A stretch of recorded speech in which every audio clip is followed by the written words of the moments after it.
Slide 1. प्रश्न असा आहे, भाषा एक सामाजिक संस्था हे विधान सहकारण विशद करा. हा खूपच मूलभूत प्रश्न आहे. आता संस्था म्हटलं की आपल्याला सिमेंटची एखादी इमारत आठवते. हो ना, म्हणजे एखादी बँक, शाळा किंवा मोठं सरकारी ऑफिस. भाषेला संस्था का म्हटलंय? माणूस हा मुळातच समाजशील प्राणी आहे ना. हां, बरोबर. आणि भाषा ही निसर्गात झाडांसारखी आपोआप उगवलेली नाहीये. ती समाजाची अत्यंत जाणीवपूर्वक केलेली निर्मिती आहे. अच्छा, म्हणजे ती केवळ ध्वनींची माला नाहीये तर. अजिबात नाही. ती एक स्वयंपूर्ण सामाजिक संस्था आहे. यामागे 3 मोठी कारणं आहेत. पहिलं म्हणजे संस्कृतीचं संवर्धन. म्हणजे समाजाची नीतिमूल्य आणि परंपरा पुढच्या पिढीकडे देण्याचं काम. अगदी बरोबर. ते भाषेच्याच माध्यमातून होतं. दुसरं कारण म्हणजे सामाजिक संकेत. समाजात कसं वागावं याचे अलिखित नियम भाषेतूनच पाळले जातात. म्हणजे आपण वडीलधाऱ्या व्यक्तींसाठी तुम्ही किंवा आपण वापरतो आणि लहानांसाठी तू वापरतो तसं. एक्झॅक्टली. हे फक्त व्याकरणाचे शब्द नाहीत, तर समाजाचा एक आदरार्थी संकेत आहे. आणि तिसरं कारण म्हणजे समाजाच्या अस्मितेचं प्रतीक. मला हे खूप पटतंय. म्हणजे सोप्या भाषेत सांगायचं तर भाषा ही समाजाची एक प्रकारची ऑपरेटिंग सिस्टम असल्यासारखी आहे. खूपच छान उपमा दिलीस. ज्याप्रमाणे मोबाईल त्या सिस्टेमशिवाय चालू शकत नाही, तसाच समाज भाषेशिवाय चालू शकत नाही. स्लाइड 2. प्रश्न असा आहे, भाषा आणि समाज यांच्यातील परस्पर संबंध स्पष्ट करा. मगाशी आपण जसं पाहिलं, हे दोन्ही एकाच नाण्याचे 2 बाजू आहेत. पण केवळ समाज भाषेला घडवतो की भाषाही समाजाला घडवते? हा प्रवास चक्राकार आहे. सर्वप्रथम भाषा हे समाजाचं प्रतिबिंब असतं. समाजात घडणारे राजकीय किंवा आर्थिक बदल थेट भाषेत दिसतात. अच्छा, म्हणजे समाजाची मूल्यव्यवस्था भाषेतून प्रकट होते तर? हो, आणि सामाजिक स्तर किंवा जाती धर्मानुसार भाषेची रूप बदलतात, ज्याला आपण बोलीभाषा म्हणतो. पण भाषेचाही समाजावर तितकाच मोठा प्रभाव असतो. म्हणजे भाषा आपली विचार करण्याची पद्धत घडवते असं म्हणायचंय का? येतं तेव्हा नवीन शब्द तयार होतात आणि आपले विचार प्रगत होतात. स्लाइड 3. प्रश्न असा आहे, भाषा हे एक विनिमयाचे साधन आहे, या मताचे स्पष्टीकरण करा. आता विनिमय किंवा एक्सचेंज म्हटलं की आपल्याला पैशांची देवाणघेवाण आठवते. हो ना, पण भाषेत विनिमय कसा होतो? आपण काय एक्सचेंज करतो? आपण विचार आणि भावनांचा विनिमय करतो. याची एक साखळी असते: प्रेषक, संदेश आणि ग्राहक. म्हणजे बोलणारा, मध्ये भाषा आणि मग ऐकणारा. हो, याचा पहिला स्तर म्हणजे विचारांची देवाणघेवाण. दुसरा स्तर म्हणजे दैनंदिन व्यवहार, अगदी सकाळी दूध आणण्यापासून ते ऑफिसच्या कामापर्यंत. आणि भावनांच्या बाबतीत काय? तोच तर सर्वात सुंदर पैलू आहे. तत्वज्ञान, प्रेम, राग यांसारख्या अमूर्त गोष्टींचा विनिमय केवळ भाषेद्वारेच शक्य होतो. खरंच की, विनिमय म्हणजे फक्त पैसे किंवा वस्तूंची देवाणघेवाण नाही, तर भावनांचीही देवाणघेवाण आहे. अगदी बरोबर. स्लाइड 4. प्रश्न असा आहे, भाषेचे प्रवाहीपण म्हणजे काय आणि ते भाषा जिवंत राहण्याचं कारण कसे आहे? याला आपण नदीच्या प्रवाहाची उपमा देऊ शकतो. म्हणजे नदी जशी वाहत असते तशी भाषा वाहते. हो, जुनं पाणी पुढे जातं आणि नवं पाणी येतं. नवं तंत्रज्ञान आलं की भाषा इंटरनेटसारखे नवे शब्द स्वीकारते. अच्छा, आणि जे शब्द आता व्यवहारात नाहीत ते मागे पडतात. बरोबर. कालबाह्य शब्दांचा त्याग करणे आणि समाजाशी नाळ जोडून ठेवणे यालाच भाषेचं प्रवाहीपण म्हणतात. विचार करण्यासारखी गोष्ट आहे. जर भाषा प्रवाही राहिली नाही तर ती एका अर्थी मृतच होईल ना? अगदी. साचलीपणा हा भाषेचा मृत्यूच असतो. स्लाइड 5. प्रश्न असा आहे, सामाजिक बदल आणि भाषिक बदल यांच्यातील परस्पर संबंध विशद करा. समाजात जेव्हा मोठी स्थित्यंतर येतात तेव्हा भाषा आपोआप वळण घेते. म्हणजे राजकीय सत्तांतरासारखे बदल? हो, शिवकाळात बघितलं तर प्रशासनामुळे मराठीत फारसी आणि अरबी शब्द आले. मुलूक, जमीन, कारभार असे शब्द. आणि मग ब्रिटिश काळात इंग्रजी शब्द आले असतील. अगदी. टेबल, स्टेशन, कायदा हे शब्द तेव्हाच रूढ झाले. दुसरं कारण म्हणजे औद्योगिकरण.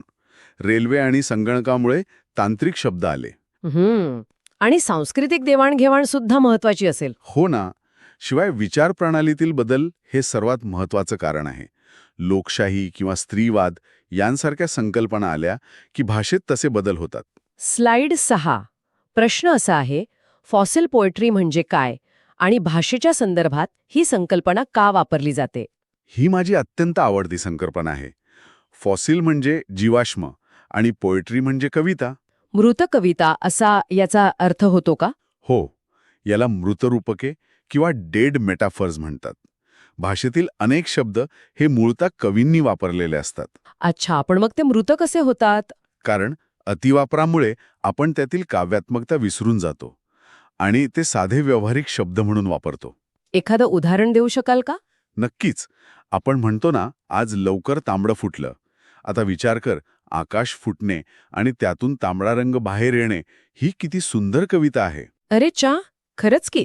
पण आपण ते फक्त पहाट या अर्थाने वापरतो. हो, तसंच तोंडघशी पडणे हे सुद्धा एक मृत रूपक आहे. वाह, म्हणजे रोजच्या बोलण्यात आपण नकळत जुने काव्य वापरत असतो.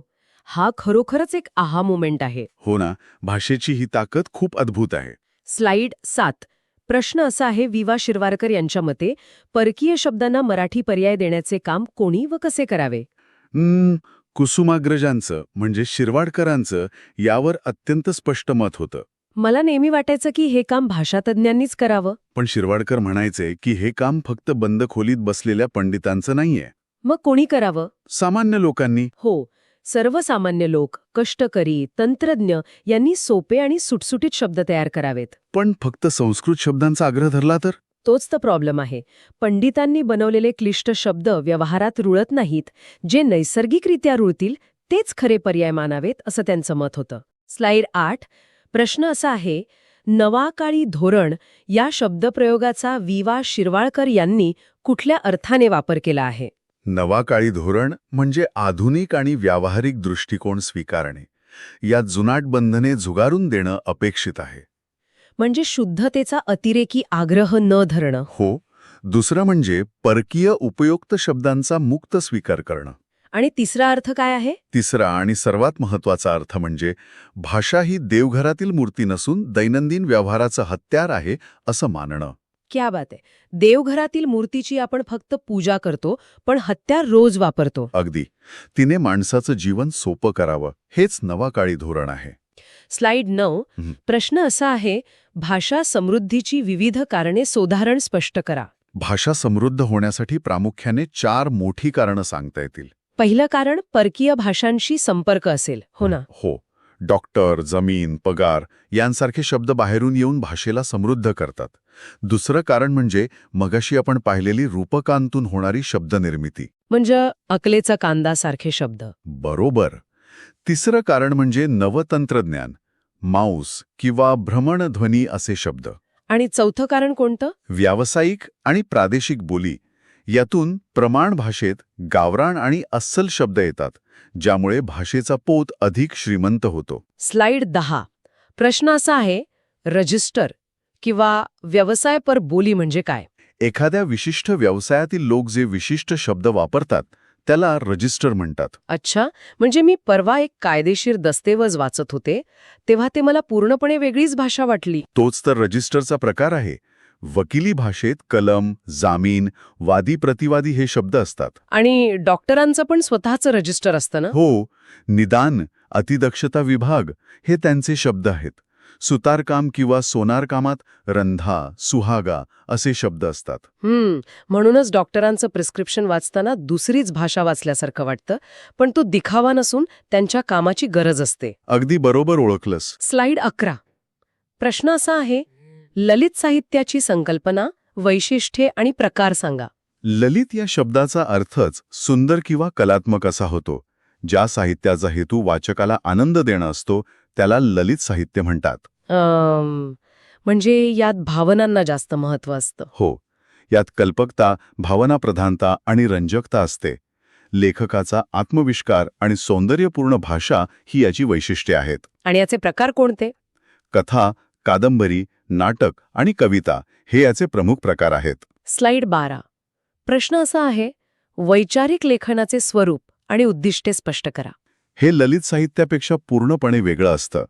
याचं स्वरूप बुद्धीला आणि तर्काला आवाहन करणारं असतं. म्हणजे यात कल्पनेपेक्षा वास्तवावर जास्त भर असतो. हो, हे गांभीर्याने आणि पुराव्यांवर आधारित असतं. आणि याची उद्दिष्टे काय असतात? प्रबोधन करणे, समस्यांची उकल करणे, ज्ञानदान आणि मतपरिवर्तन घडवून आणणे. म्हणजे ललित साहित्य हे हृदयासाठी असतं तर वैचारिक लेखन हे मेंदूसाठी असतं असा सोपा निष्कर्ष आपण काढू शकतो. अगदी परफेक्ट. स्लाइड 13 प्रश्न असा आहे, प्रवास वर्णन या साहित्य प्रकाराचे स्वरूप आणि वैशिष्ट्य लिहा. प्रवास वर्णन म्हणजे केवळ ठिकाणांची यादी किंवा एखादं गाईडबुक नसतं. मग त्यात वेगळं काय असतं? त्यात लेखकाच्या प्रत्यक्ष अनुभवावर आधारित कलात्मक वृत्तांत असतो. यात स्थळं आणि व्यक्तींचं जिवंत चित्रण असतं. अच्छा, म्हणजे लेखकाच्या डोळ्यांतीन आपण तो प्रवास अनुभवतो. हो, यात आत्मनिष्ठता आणि रंजकता असते. त्यामुळे आपण स्वतः तो प्रवास करत असल्याचा आनंद मिळतो. स्लाइड 14 प्रश्न असा आहे, पत्र आणि रोजनिशी या साहित्य प्रकारांतील मूलभूत फरक स्पष्ट करा. हा फरक वाचक कोण आहे यावर अवलंबून असतो. पत्रात संवादाचं स्वरूप दुसऱ्या व्यक्तीशी असतं. म्हणजे पत्राला एक विशिष्ट वाचक असतो. हो, त्यामुळे पत्रात भाषेवर काही मर्यादा येतात. आपण नात्याचा आदर राखतो. आणि रोजनिशी किंवा डायरीच्या बाबतीत डायरी हा स्वतःशीच केलेला एकांत संवाद असतो. ती स्वतःच्या समाधानासाठी असते. म्हणजे तिथे मोकळेपणा आणि निर्भयता जास्त असते. अगदी बरोबर. तिथे पारदर्शकता असते. स्लाइड 15 आणि हा आपला शेवटचा प्रश्न. प्रश्न असा आहे, लघुकथा म्हणजे काय आणि कथा व लघुकथा यांचा संबंध स्पष्ट करा.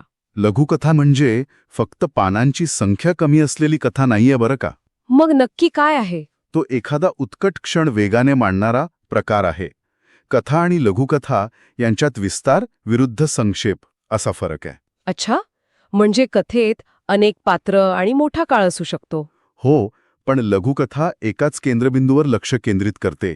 ती विजेच्या लखलखाटाप्रमाणे वेध घेते. आणि शेवटाच्या बाबतीत काय सांगता येईल?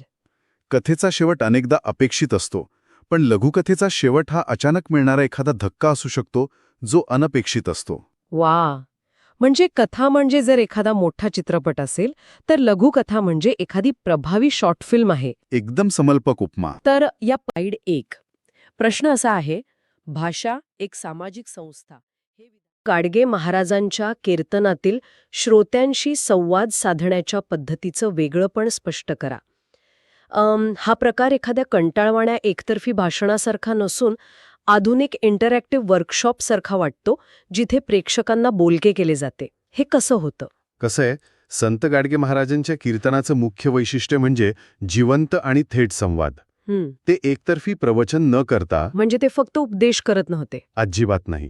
ते देव कुठे आहे, तीर्थात काय आहे, असे अत्यंत साधे प्रश्न विचारून लोकांकडूनच उत्तरे काढून घेत असत. अच्छा.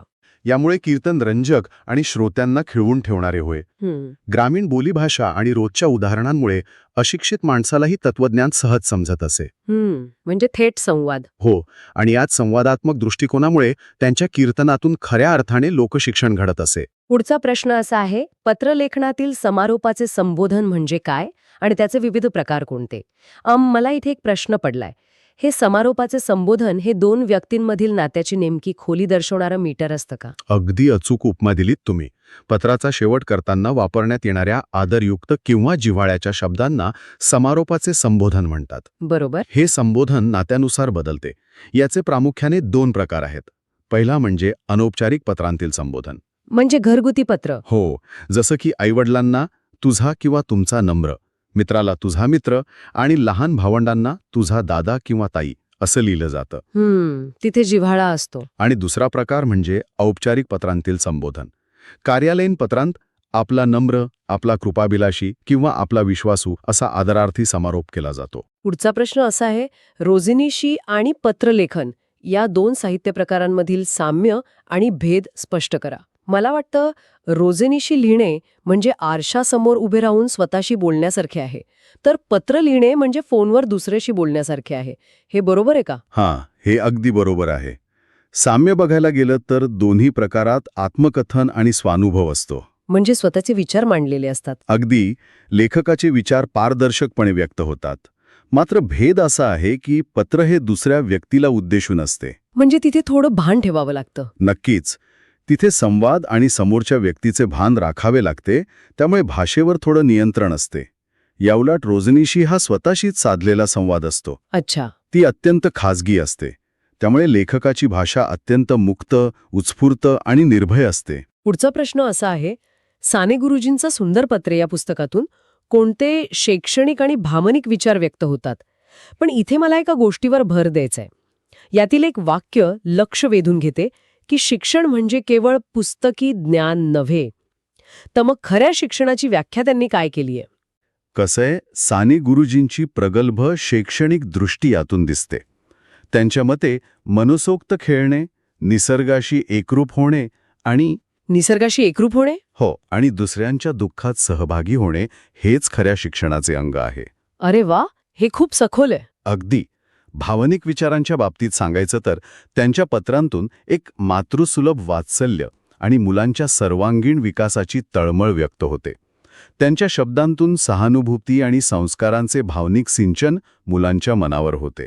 पुढचा प्रश्न असा आहे, प्रभावी भाषणासाठी शब्दसंग्रह आणि ओघवती भाषा यांचे महत्त्व काय आहे?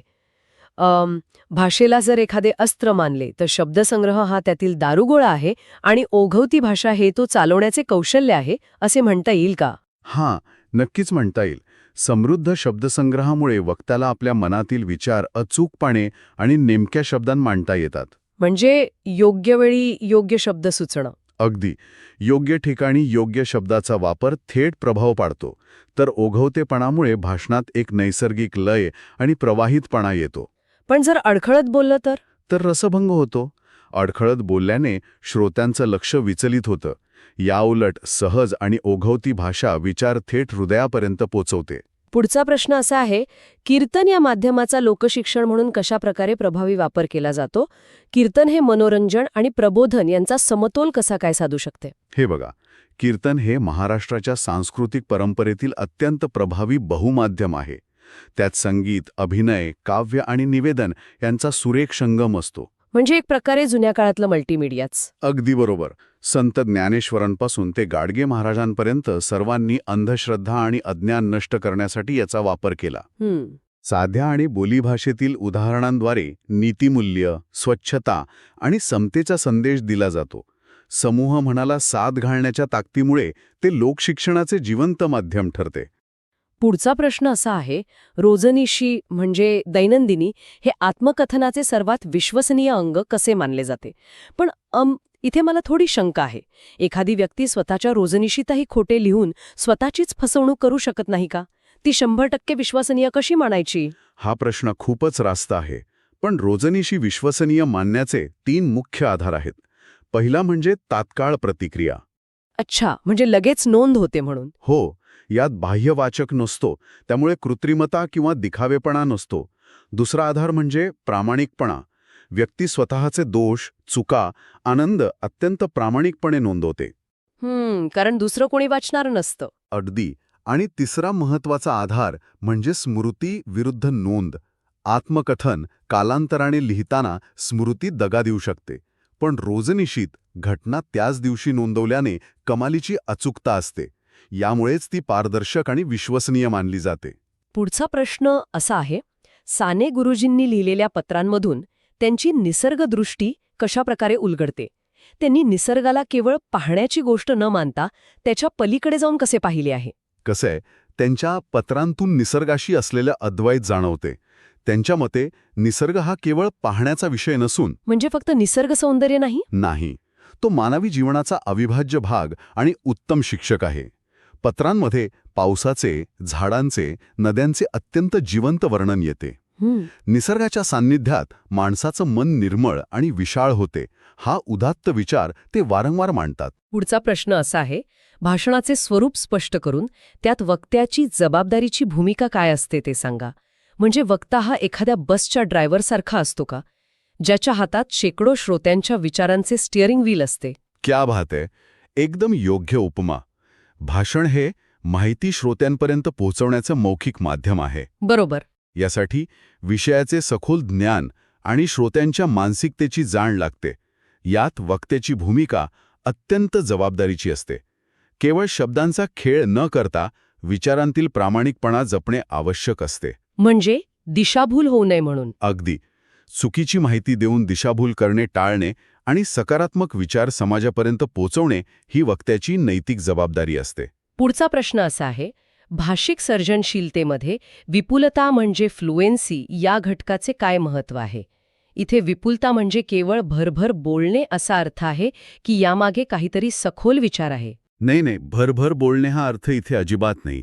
विपुलता म्हणजे दिलेल्या वेळेत जास्तीत जास्त कल्पना, शब्द किंवा विचार निर्माण करण्याची क्षमता.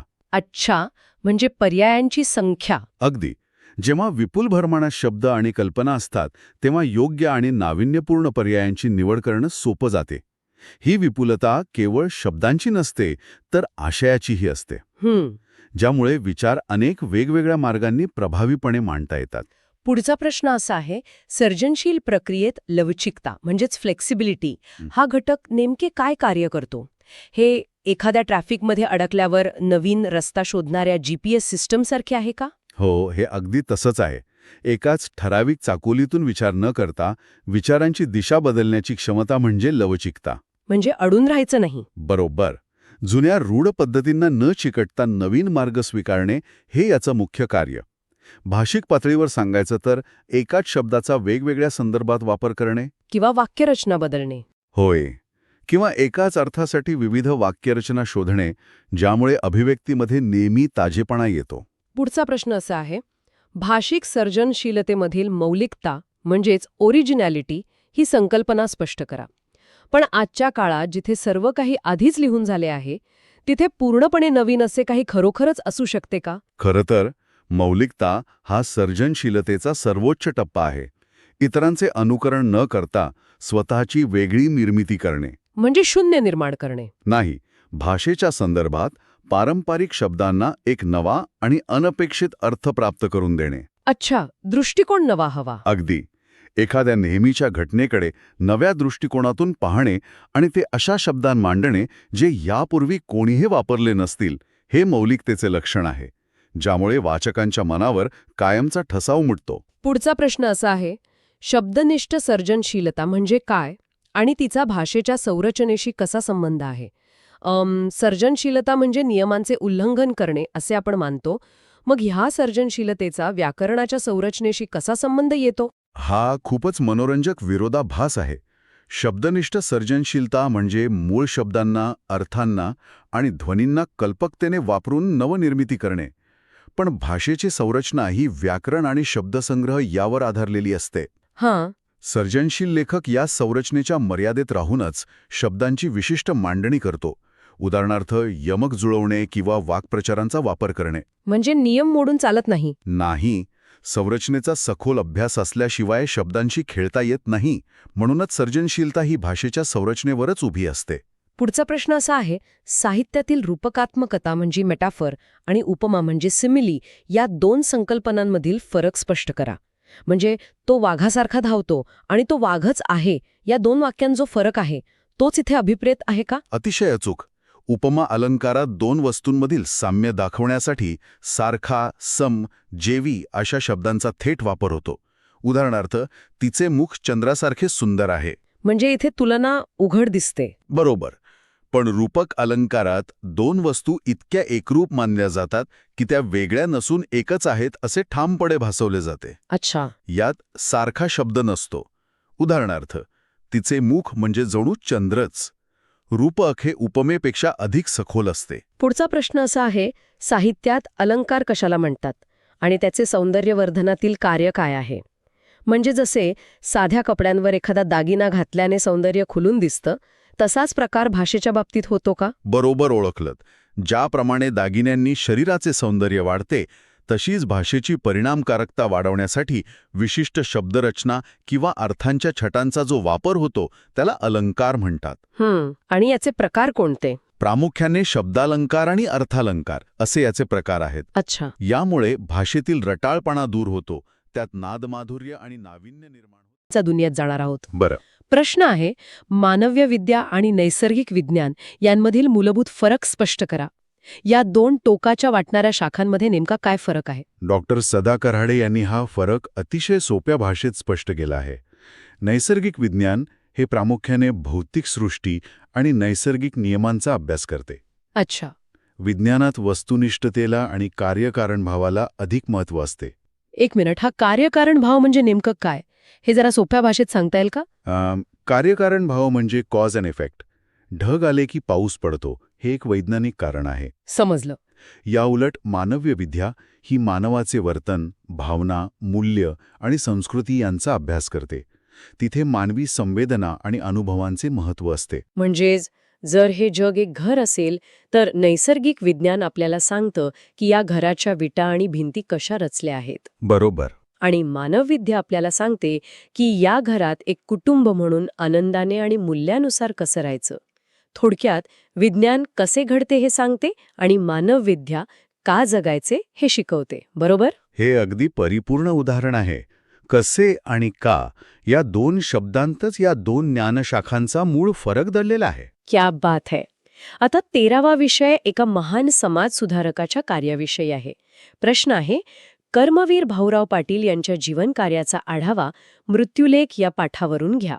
कर्मवीर भाऊराव पाटील महान व्यक्तिमत्व. हो, कर्मवीरांचा उल्लेख आपण नेहमी शिक्षणाची गंगा तळागाळापर्यंत पोचवणारे व्यक्तिमत्व म्हणून करतो. होय, कर्मवीर भाऊराव पाटील यांनी आपले संपूर्ण जीवन बहुजनांच्या शिक्षणासाठी अर्पण केले. रयत शिक्षण संस्थेच्या माध्यमातून त्यांनी खेड्यापाड्यातील गोरगरीब मुलांसाठी शाळा आणि वसतिगृहे सुरू केली. खूप मोठं काम आहे हे. शिक्षणाशिवाय गरिबांचा उद्धार होणार नाही हा त्यांचा ठाम विश्वास होता. पण त्यांनी फक्त फुकट शिक्षण का नाही दिलं? त्यांनी कमवा आणि शिका यावरच का भर दिला? कारण नुसते फुकट काहीही दिल्याने माणसाचा विकास होत नाही. विद्यार्थ्यांना केवळ पुस्तकी शिक्षण न देता त्यांच्यात स्वावलंबन आणि स्वाभिमान रुजवणे त्यांना महत्त्वाचे वाटले. अच्छा, म्हणजे स्वतःच्या पायावर उभं राहणं. हो, स्वतः कष्ट करून शिकल्यामुळे विद्यार्थ्यांमध्ये जो आत्मविश्वास येतो तो खऱ्या शिक्षणाचा पाया आहे. हे एका ध्येयवादी माणसाचे अत्यंत प्रेरणादायी वर्णन आहे. स्वाभिमानाची ही पायाभरणी खूपच मोलाची आहे. आता आपल्या 14वा विषय पुन्हा एकदा भाषेच्या माध्यमातून. श्री विठ्ठलरामजी शिंदे यांची रोजनिशी. प्रश्न असा आहे की विठ्ठलरामजी शिंदे यांच्या येरवडा तुरुंगातील रोजनिशीचे वेगळेपण काय आहे? बरं. आता साधारणपणे रोजनिशी किंवा डायली म्हणजे सकाळी उठलो, चहा पिलो अशा रोजच्या घटनांची नोंद असते. हो. पण या रोजनिशीतून समोर येणारा विचार प्रचंड सडेतोड आहे. नक्कीच. इथली सर्वात लक्षवेधी बाब म्हणजे ही रोजनिशी लेखकाच्या प्रगल्भ वैचारिक प्रवासाचा आरसा आहे. अच्छा. तुरुंगातील एकांतवासात असताना माणसाचा स्वतःशी एक अत्यंत पारदर्शक संवाद घडतो. समाजात वावरताना आपण नेहमी एक सामाजिक मुखवटा धारण केलेला असतो. हो, ते तर आहेच. आपण तसं वागतोच. पण तुरुंगात तो गळून पडतो. शिंदे यांनी समाजसुधारणा, धर्म आणि राजकीय स्थितीवर केलेले चिंतन यात अत्यंत स्पष्टपणे म्हटले आहे. पण मला इथे असा प्रश्न पडतो की माणूस स्वतःच्या डायरीत तरी खरोखर प्रामाणिक असतो का? म्हणजे कसं? तिथेही स्वतःला चांगलं दाखवण्याचा मोह होत नसेल का? बापरे, हे खूप दुर्मिळ आहे. हो ना. स्वतःशीच साधलेल्या या संवादामुळे त्यांच्या व्यक्तिमत्वाचे अत्यंत संवेदनशील आणि खरे रूप वाचकांसमोर येते. अनुभवाचा असा थेट प्रत्यय देणं हेच या रोजनिशीचं यश आहे. स्वतःच्या अंतर्मनात डोकावण्याचा हा विचार खरोखरच महत्वाचा आहे. आता यावरून आपल्या दुसऱ्या विषयाकडे वळूया, जो थेट शिक्षणाशी संबंधित आहे. बरं, कोणता आहे तो? प्रश्न असा आहे, साने गुरुजींच्या पत्रातून व्यक्त होणारी शैक्षणिक आणि भावनिक दृष्टी स्पष्ट करा. आजकाल आपण बघतो की शिक्षण म्हणजे केवळ मार्कांची शर्यत. अगदी खरे, फक्त पुस्तकी ज्ञान. हो, मग गुरुजींचा दृष्टिकोन यापेक्षा कसा वेगळा होता? गुरुजींच्या दृष्टिकोनाचा गाभा होता ममता आणि अपार प्रेम. त्यांच्या मते शिक्षण म्हणजे केवळ माहिती मेंदूत कोंबणे नव्हे. मग काय होतं त्यांच्या मते शिक्षण? निसर्गाच्या निरीक्षणातूनच आपण सौंदर्यदृष्टी आणि कृतज्ञता शिकू शकतो. म्हणजे केवळ झाडाखालची शाळा नको, तर चक्क झाडाकडून शिकणारी शाळा हवी, असा त्यांचा विचार होता. अगदी अचूक उपमा दिलीत. त्यांच्या पत्रांमधील भाषा अत्यंत पारदर्शक आणि जिव्हाळ्याची असल्यामुळे ती विद्यार्थ्यांच्या भावविश्वाशी थेट नाते जोडते. अच्छा. शिक्षणातून केवळ एक यंत्रासारखं काम करणारा माणूस न घडवता एक सुसंस्कृत आणि प्रेमळ माणूस घडवणे हेच त्यांच्या दृष्टीचे मुख्य उद्दिष्ट होते. शिक्षणाचा मूळ उद्देशच त्यांनी खूप सोप्या शब्दांत सांगितला आहे. आता यावरूनच एका वेगळ्या प्रकारच्या शिक्षणाकडे नेणारा आपला तिसरा विषय पाहूया. लोकशिक्षणाकडे. हो, संत गाडगे महाराजांच्या कीर्तनातील श्रोत्यांशी संवाद साधण्याच्या पद्धतीचे वेगळेपण सांगा, असा हा विषय आहे. पारंपरिक कीर्तन म्हटलं की एकतर्फे प्रवचन डोळ्यासमोर येतं. हो, श्रोते फक्त ऐकत असतात. पण गाडगेबाबांची पद्धत पूर्णपणे वेगळी होती. जर आपण याला मोठ्या चित्राशी जोडले तर लक्षात येईल की त्यांनी थेट संवादात्मक पद्धतीचा वापर केला. संवादात्मक म्हणजे ते लोकांशी बोलायचे. हो, ते केवळ प्रवचन न देता श्रोत्यांना प्रश्नांद्वारे कीर्तनात सक्रिय सहभागी करून घेत असत. देव किती यांसारखे अगदी साधे प्रश्न ते विचारत. अच्छा, म्हणजे आजच्या काळातल्या एखाद्या संवादात्मक कार्यशाळेसारखे, जिथे लोकांना प्रश्न विचारून विचार करायला भाग पाडले जाते तसे. हो, अगदी तसेच. सर्वसामान्यांच्या बोलीभाषेत संवाद साधल्यामुळे त्यांचे विचार लोकांच्या काळजाला भिडत असत. क्या बात आहे. लोकांच्या मनातील अंधश्रद्धा आणि अस्वच्छतेवर थेट प्रहार करण्यासाठी ही प्रश्नोत्तर पद्धत अत्यंत प्रभावी ठरली. क्लिष्ट तत्वज्ञान सामान्यांना समजावून सांगायला याचा खूप फायदा झाला. श्रोत्यांना जागे करून स्वतःच्या प्रश्नांची उत्तरे स्वतःच शोधायला लावण्याची ती उत्तम हातोटी होती. आता आपला चौथा विषय समाजातील एक अत्यंत कठोर वास्तवाकडे लक्ष वेधतो. कोणता आहे हा विषय? अंधेर नगरी, निपाणीमधील स्त्री कामगारांचे जीवन आणि समस्या स्पष्ट करा. तंबाखू उद्योगातील या स्त्री कामगारांचे वास्तव खरोखरच धक्कादायक आहे. हो, हे आर्थिक आणि शारीरिक शोषणाचे अत्यंत विदारक चित्र आहे. या स्त्रियांना अत्यंत अस्वच्छ वातावरणात आणि तंबाखूच्या धुळीत तासोनतास काम करावं लागतं. बापरे, तंबाखूच्या धुळीत. हो, ज्यामुळे त्यांना टीबी सारख्या गंभीर आजारांचा सामना करावा लागतो. एकीकडे आरोग्याची हानी आणि दुसरीकडे मोठे आर्थिक शोषण, अशी ही दुहेरी कोंडी आहे. पण इथे एक प्रश्न निर्माण होतो की ह्याच उद्योगात एवढे शोषण का? त्यामागे काही विशिष्ट कारण आहे का? मुख्य कारण म्हणजे असंघटित क्षेत्र आणि अत्यंत तुटपुंजी मजुरी, मालक आणि मुकादमांकडून होणारी पिळवणूक आणि कामाची अनिश्चितता. हे खूपच भयंकर आहे. पैशांसाठी काम करायचे, त्यातून आजारी पडायचे आणि मग उरलेले पैसे उपचारांवर खर्च करायचे. गरिबी आणि आरोग्याच्या समस्या हेच त्यांच्या आयुष्यातील मुख्य अडथळे बनून राहतात. हे एक अत्यंत दुष्ट चक्र आहे. आरोग्याच्या या उल्लेखावरूनच आपण आपल्या 5व्या विषयाकडे जाऊया, जो नैसर्गिक आरोग्याशी निगडीत आहे. बरं. प्रश्न असा आहे की डॉक्टर शरीदिनी डहाणूकर यांच्या मते ऋतुचर्या पाळणे आरोग्यासाठी का महत्वाचे आहे? आता ऋतुचर्या हा शब्द थोडा जड वाटतो, याचा नेमका अर्थ काय? निसर्ग आणि मानवी शरीर हे एकाच लयीत चालणारे घटक आहेत.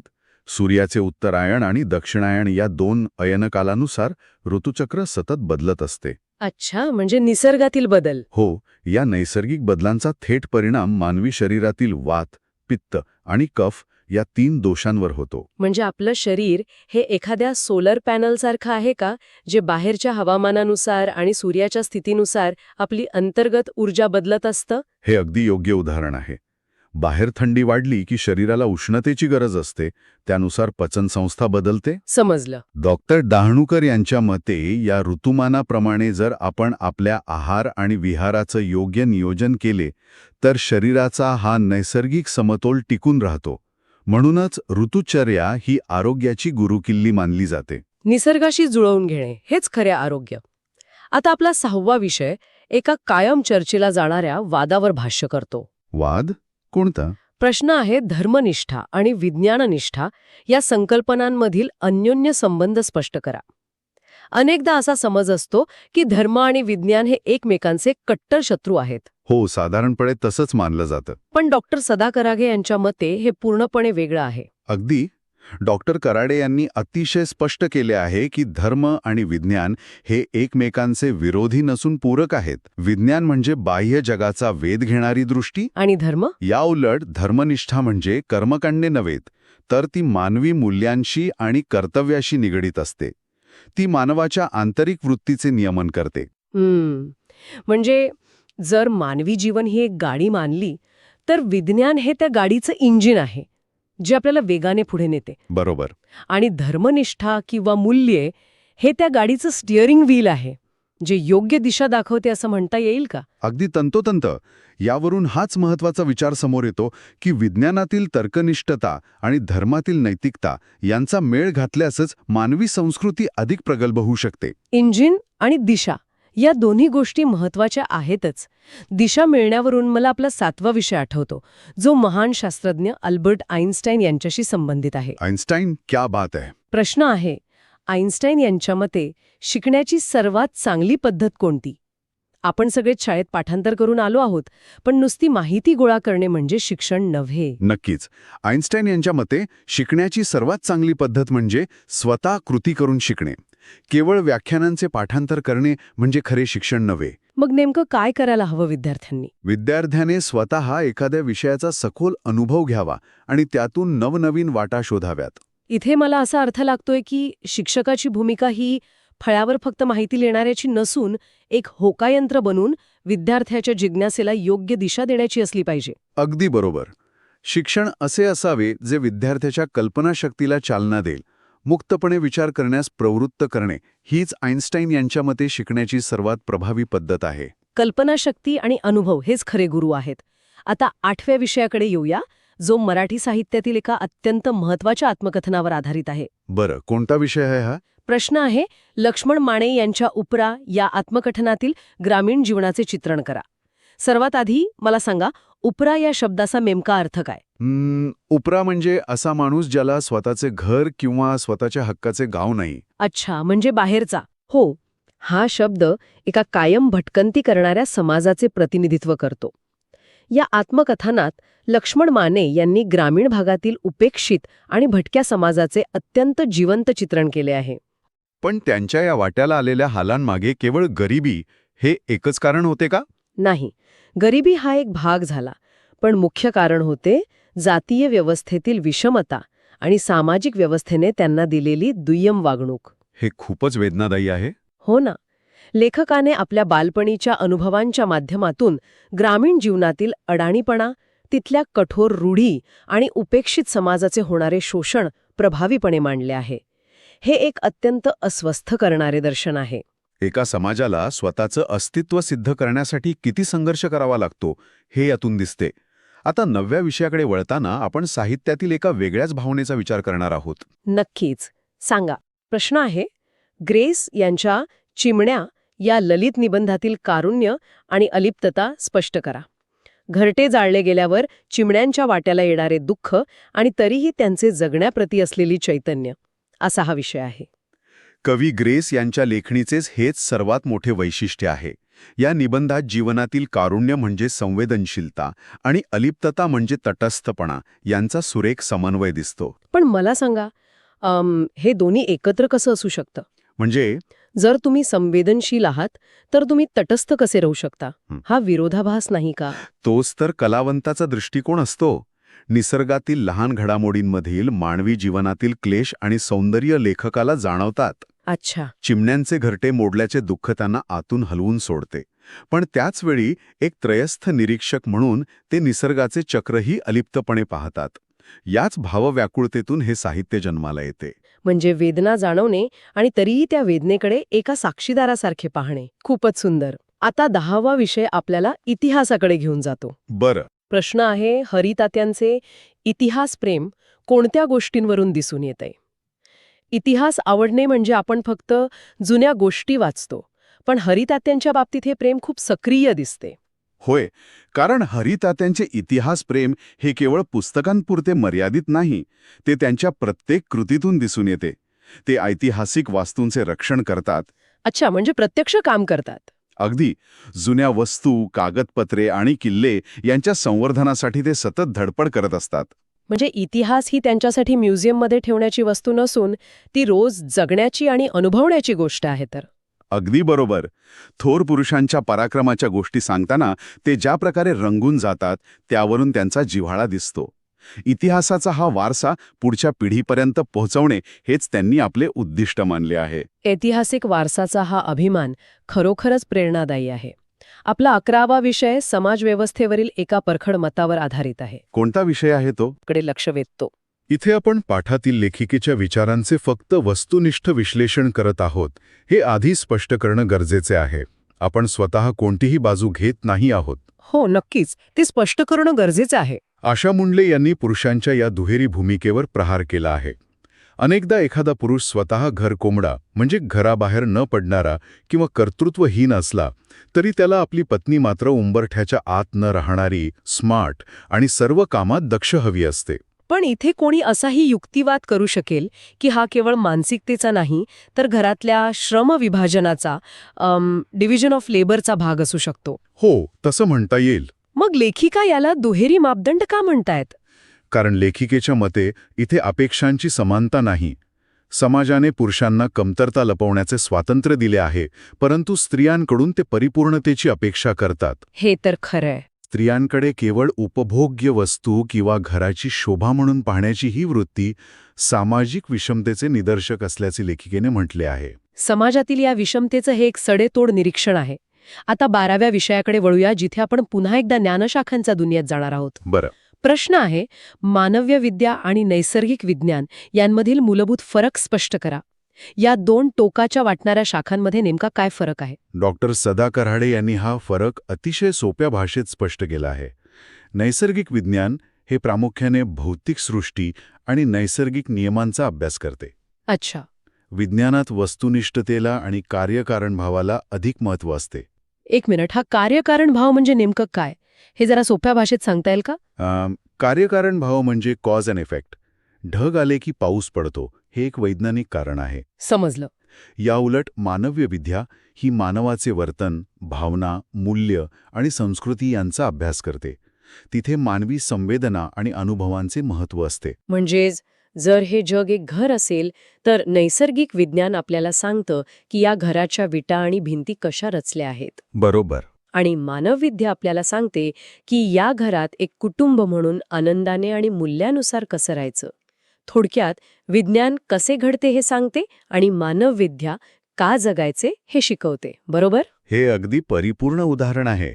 कसे आणि का या दोन शब्दांतच या दोन ज्ञानशाखांचा मूळ फरक दडलेला आहे. क्या बात है. आता 13वा विषय एका महान समाजसुधारकाच्या कार्याविषयी आहे. प्रश्न आहे, कर्मवीर भाऊराव पाटील यांच्या जीवनकार्याचा आढावा मृत्युलेख या पाठावरून घ्या.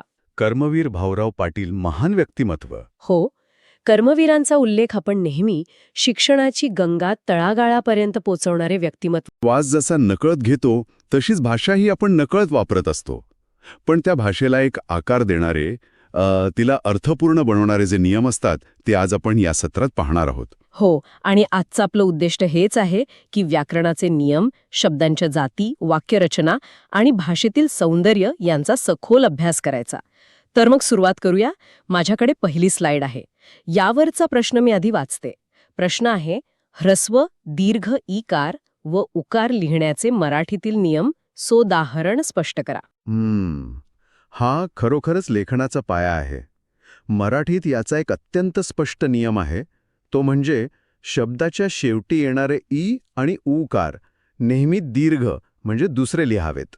अच्छा, म्हणजे पाणी, गाडी किंवा लाडू असे शब्द. अगदी बरोबर.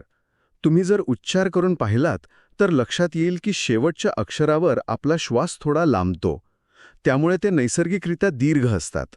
आणि बघा, जे एकाक्षरी शब्द असतात ना, जसं की मी किंवा तू, ते सुद्धा नेहमी दीर्घच असतात. पण मला इथे एक शंका आहे. म्हणजे माझ्या वाचनात अनेकदा कवी किंवा गुरु हे शब्द ह्रस्व लिहिलेले आढळतात. मग इथे हा नियम का लागू होत नाही? हा खूप चांगला मुद्दा आहे. हे जे अपवाद आहेत ना, ते संस्कृतमधून जसेच्या तसे आलेल्या शब्दांचे आहेत. त्यांना आपण तत्सम शब्द म्हणतो. मराठी भाषेने आपला स्वतःचा प्रवाह निर्माण केला असला तरी तिने हे अपवाद स्वीकारले आहेत. अरे वा. पण यात एक गंमत आहे. जेव्हा आपण या शब्दांचं सामान्य रूप करतो, जसं की कवीला किंवा गुरुने, तेव्हा मात्र ते पुन्हा दीर्घ होतात. अचूक ह्रस्व दीर्घामुळे अर्थ स्पष्ट राहतो. क्या बात है. चला तर मग हे समजावून घेऊया. म्हणजे हे गाडीच्या स्टिअरिंग सारखं आहे. ते थोडं जरी चुकीच्या दिशेने फिरलं तरी गाडी रस्ता सोडू शकते. तसंच एका वेलांटीच्या चुकीने संपूर्ण अर्थ बदलू शकतो. अगदी चपखल उपमा. आता आपण दुसऱ्या स्लाइडकडे वळूया. यावरचा प्रश्न असा आहे की शब्दांच्या जातींपैकी नाम, सर्वनाम आणि विशेषण यांचे कार्य सांगा. बरं, आता नाम म्हणजे काय, तर प्रत्यक्षात असलेल्या किंवा काल्पनिक वस्तूच्या, व्यक्तीच्या किंवा गुणांच्या नावाला आपण नाम म्हणतो. जसं की मुलगा किंवा शौर्य. पण इथे सर्वात लक्षवेधी गोष्ट म्हणजे सर्वनाम. नामाचा पुनरुच्चार टाळण्यासाठी हा शब्द वापरला जातो. जसं मी, तू, तो. म्हणजे सर्वनाम हे भाषेतील एका शॉर्टकट सारखं काम करतं. बरोबर? हो ना. विचार करा, जर सर्वनाम नसतं तर प्रत्येक वेळी पूर्ण नाव घ्यावं लागलं असतं. त्यामुळे भाषेतील कंटाळवाणेपणा दूर होतो. आणि तिसरा घटक आहे विशेषण. जे नामाबद्दल अधिक माहिती देतं. अगदी. पण नुसती माहिती देत नाही तर त्याची व्याप्ती मर्यादित करतं. जेव्हा आपण शूर मुलगा म्हणतो तेव्हा आपण इतर सर्व मुलांना वगळून फक्त शूर मुलावर लक्ष केंद्रित करतो. काळा घोडा हे असंच एक उदाहरण आहे. हां, हे तो खूपच रंजक आहे. आता तिसरी स्लाइड बघूया. यावरचा प्रश्न असा आहे की क्रियापद म्हणजे काय आणि त्याचे प्रकार सुदाहरण लिहा. क्रियापद म्हणजे थोडक्यात सांगायचं तर वाक्याचा अर्थ पूर्ण करणारा क्रियावाचक शब्द. याशिवाय वाक्याचं कार्य पूर्णच होत नाही. आणि हे केवळ कृती नाही तर काळ आणि रीतसुद्धा स्पष्ट करतं. अच्छा, म्हणजे याचे प्रकार कोणते आहेत? याचे 2 मुख्य प्रकार आहेत. पहिला सकर्मक क्रियापद.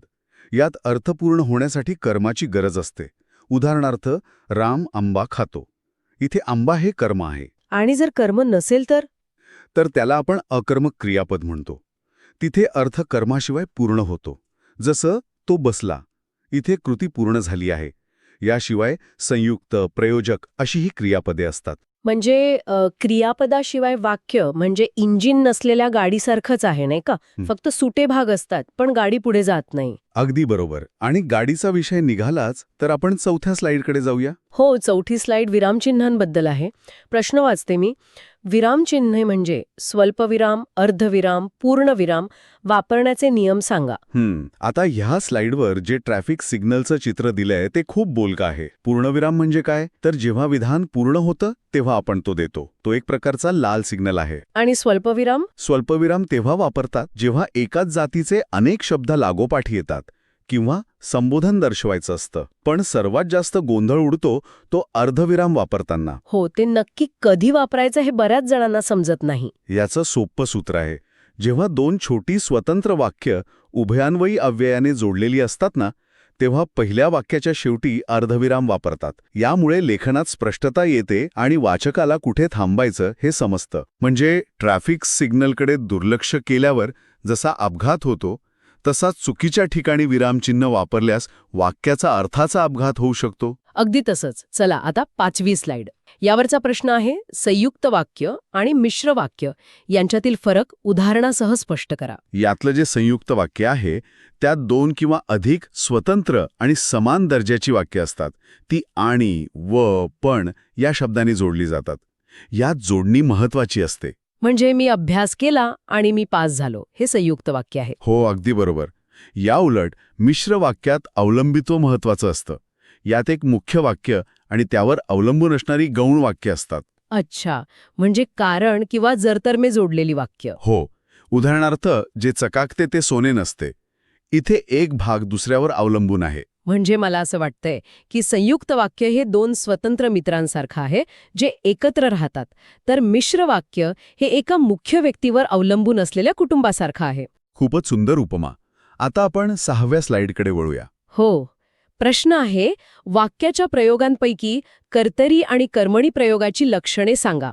जर आपण व्यापक दृष्टिकोनातून पाहिलं तर वाक्याचा खरा मालक कोण आहे हे या प्रयोगांवरून ठरतं.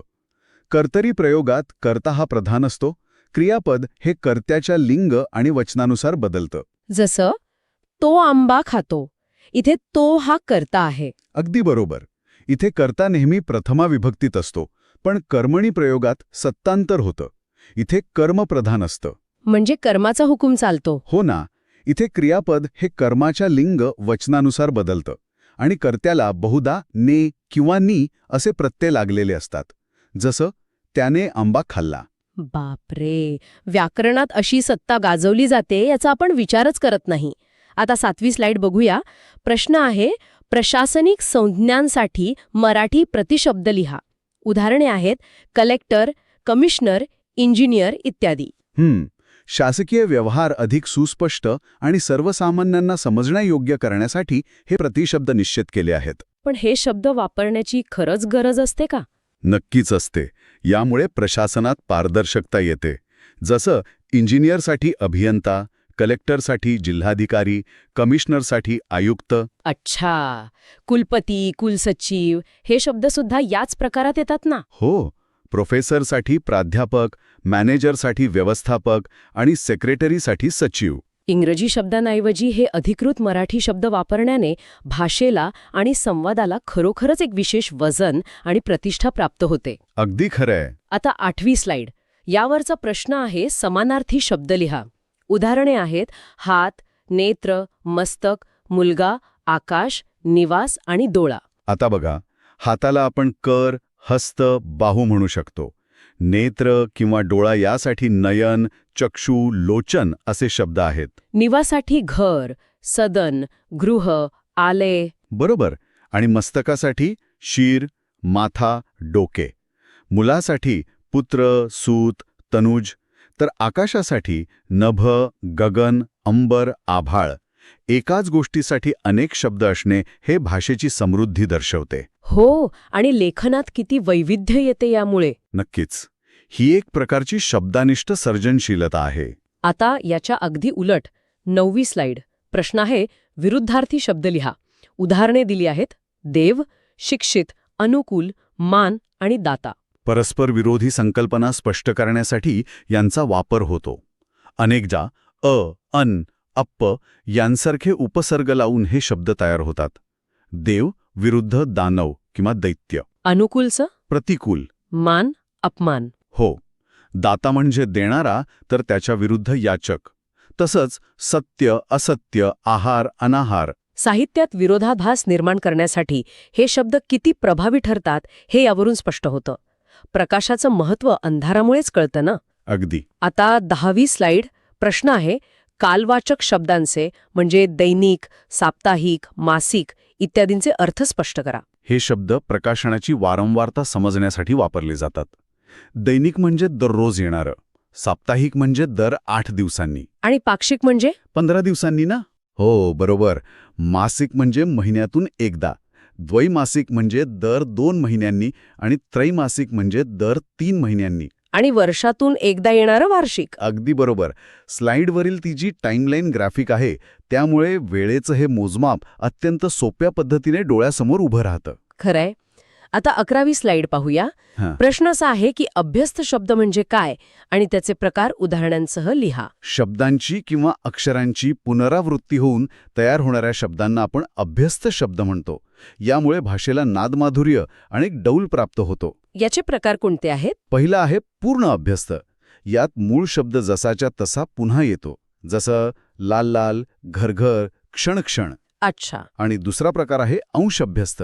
यात एखादा अक्षर बदलून किंवा अर्थहीन शब्द जोडून येतो. जसं शेजारी पाजारी, बारीक सारीक.